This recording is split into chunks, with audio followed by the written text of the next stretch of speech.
Olá, sou o professor Antônio Carvalho, vim falar para vocês sobre desenvolvimento e codificação. Meu ponto de vista, tá, e algumas informações que são pertinentes. Desenvolvimento e codificação são atividades que são praticadas por milhões de pessoas em vários países. São atividades muito gostosas, muito prazerosas para quem gosta, né, de trabalhar com isso, e são comparadas à arte. Então você pode comparar o desenvolvimento de um software por exemplo, criar uma música, por causa do tipo de trabalho criativo que é. Então a criação do software envolve bastante desse aspecto criativo, dessa criatividade.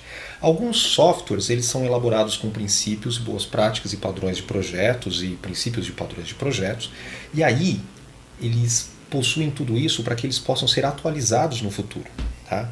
Entre fazer a codificação, né, criar código e fazer um código que é atualizável no futuro, existe uma diferença. Criar código muita gente pode aprender e criar. Agora fazer alguma coisa que seja manutenível, né, isso é mais delicado. Existe uma diferença também entre codificação e desenvolvimento.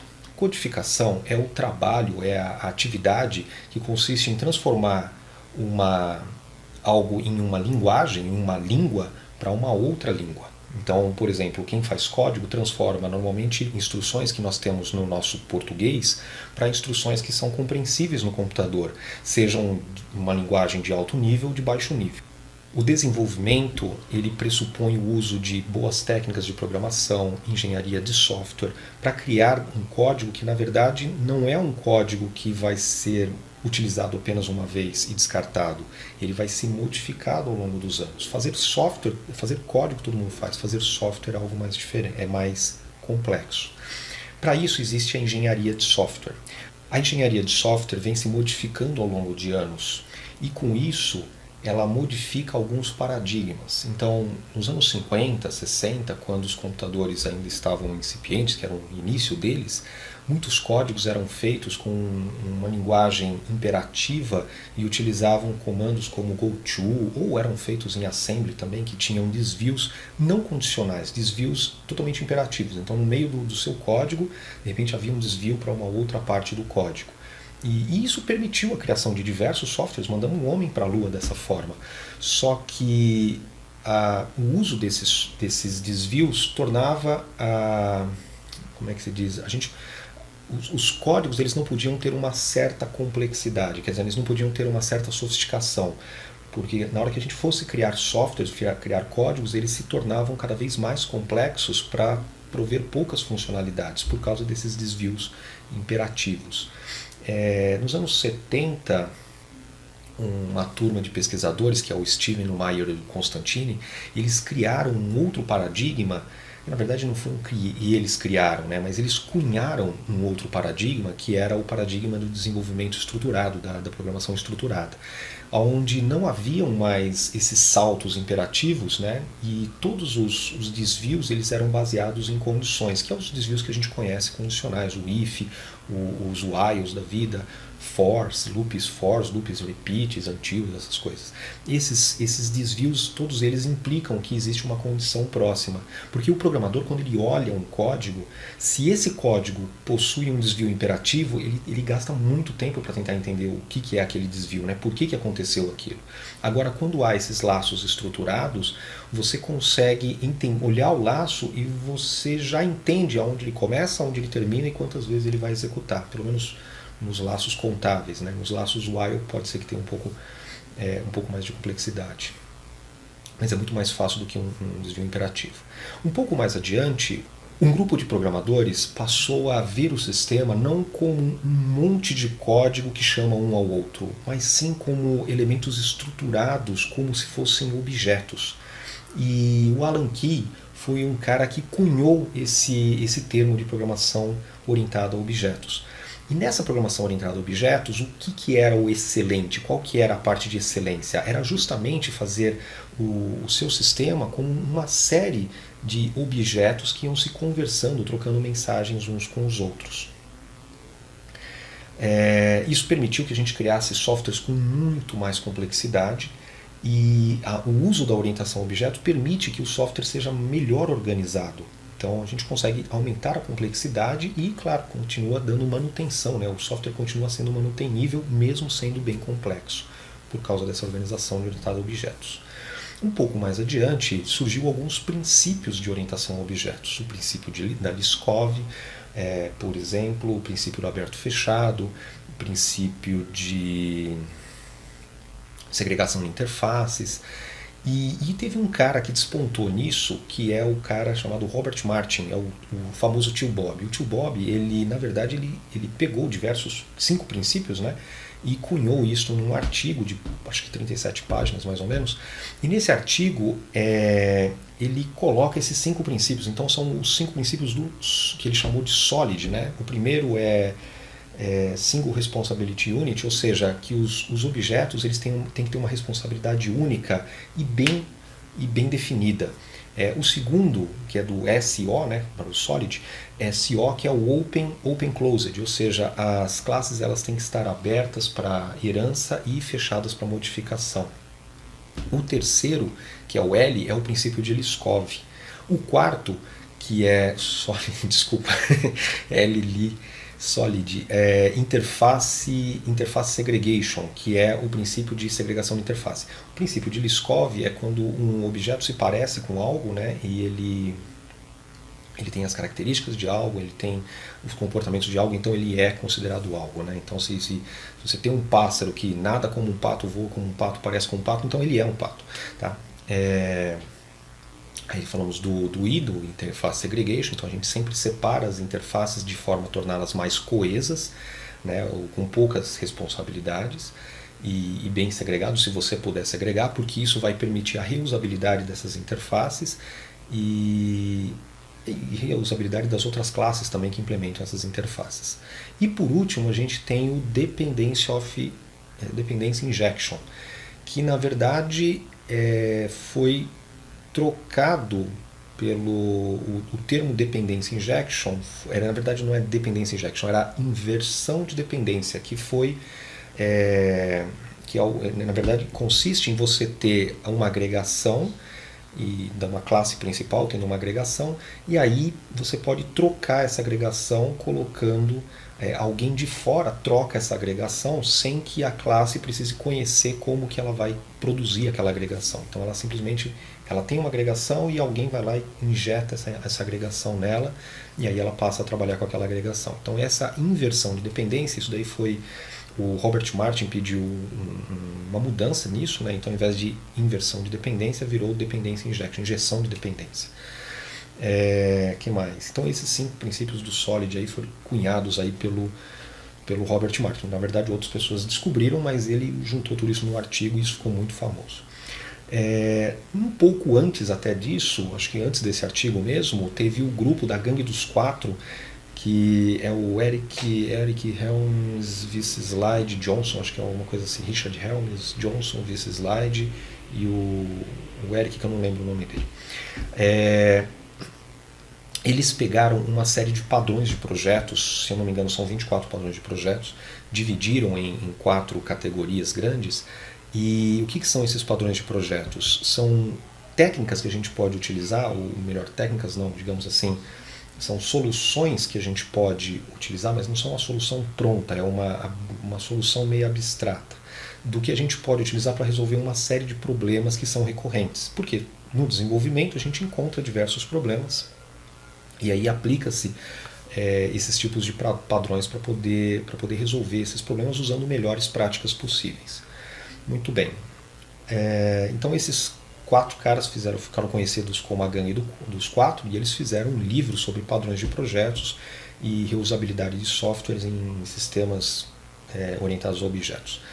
E esse livro ficou muito famoso, ele foi lançado em 94, 95, e diversos desenvolvedores passaram a aprender esses padrões de projetos e utilizar esses padrões de projetos. E com esse uso de padrões de projetos foi possível aumentar ainda mais a complexidade dos sistemas. Tá? Então esses paradigmas foram evoluindo ao longo do tempo, e sob uma outra ótica, a engenharia de software também modificou alguns paradigmas ao longo dos anos. No princípio, né, quando os softwares estavam sendo criados, existia uma ideia de que o software tinha que ser planejado como se fosse um prédio e nos mínimos detalhes. Isso era baseado num modelo que era chamado de modelo de cascata, o waterfall, onde cada uma das atividades, né, do desenvolvimento, a análise do requisito, os levantamentos de informações, todas essas fases do desenvolvimento eram todas planejadas minuciosamente e no final era feito todo o desenvolvimento do software. Só que isso, depois de alguns anos, provou-se não ser eficiente porque o software ele não é feito normalmente como um prédio que é mais estático. O software é muito dinâmico e ele é feito para acompanhar os negócios.